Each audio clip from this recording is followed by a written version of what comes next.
Les enchères automobiles, encore peu connues du grand public. Elles se développent pourtant de plus en plus. Depuis 2006, ces ventes de voitures augmentent de 4% tous les ans. Mais est-ce vraiment un bon plan? Comment cela fonctionne-t-il? Comment bien acheter aux enchères?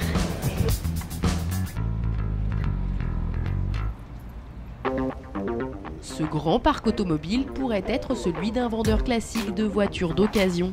Pourtant, ici, nous sommes chez un commissaire-priseur de la banlieue lyonnaise. 6000 voitures y sont vendues aux enchères tous les ans. Et comme tous les jours, un semi-remorque livre sa cargaison. T'en as 7? Eh ben, je te laisse les mettre sous l'esplanade, s'il te plaît. J'arrive, merci. Ces voitures, elles ont été saisies par des organismes de crédit à des automobilistes qui ne remboursaient plus leur traite. On trouve également des retours de location. Ici, les voitures sont vendues en l'état. Pas de diagnostic d'un garagiste, uniquement un passage au contrôle technique. Cette 508 sera vendue aux enchères dans 2 jours. Elle prend donc la direction du contrôle technique. On ne démonte rien, on ne démonte pas de tout ce qui est roue, rien. On ne démonte rien du tout, on ne rajoute pas d'huile, on ne rajoute pas de niveau. C'est uniquement du constat. Son expertise reste primordiale. C'est là où nous, vraiment, on constate des choses que la personne ne peut pas voir ou la personne qui achète le véhicule. Donc c'est là où nous, vraiment, on joue un rôle crucial.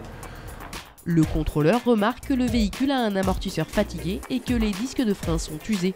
Il consigne ses observations dans un rapport qui sera affiché sur la voiture. Le jour de la vente, nous retrouvons notre 508, son contrôle technique sur le pare-brise. Aujourd'hui, il y a plus de 150 automobiles au programme de la vente. Damien change régulièrement de voiture grâce aux enchères. Il n'a jamais eu de mauvaise surprise, même s'il sait qu'il prend un risque. On n'est jamais à l'abri d'avoir une panne une semaine après sur une voiture, ça ne s'empêche pas. Normalement, le contrôle technique, moi, je vous dis, moins de 100 000 km, qu'ils ne soient pas trop chargés en anomalies. Je limite les risques, on va dire. Mais après, comme tout le monde, c'est des voitures d'occasion. Soit un particulier ou même aux enchères. On ne sait pas comment les gens ont manié la voiture, s'ils ont bien fait leur révision, ça on ne sait pas. Sur ce parking, il y a 50% de professionnels de l'automobile qui revendront ensuite ces voitures dans leur réseau et 50% de particuliers. Tous ont 3 heures pour faire le tour des voitures avant la vente. Contrairement au marché classique de l'occasion, il est impossible de les essayer. On peut uniquement les démarrer et ouvrir le capot. On contrôle qu'il n'y ait pas de traces d'accident, de réparation, des traces de réparation. La vente aux enchères n'est pas un jeu. Si vous gagnez la dernière enchère, vous devez vous acquitter du prix de la voiture. Les véhicules sont vendus en l'état. Il faut savoir que le transfert de propriété se fait au coup de marteau. Donc le coup de marteau vaut contrat. Donc il n'y a pas de rétractation possible post-achat. Il faut donc bien penser à intégrer dans ces calculs les frais de vente. Le prix d'adjudication prononcé par le commissaire-priseur n'est pas le prix définitif que vous paierez. Ici, il faut ajouter 14,4% de frais de vente et 149 € de frais divers. Exemple avec notre 508 que nous avons suivi au contrôle technique. Sa mise à prix par le commissaire-priseur est de 11 000 €. Les enchères ne montent pas très haut. Elle est adjugée à 11 600 €.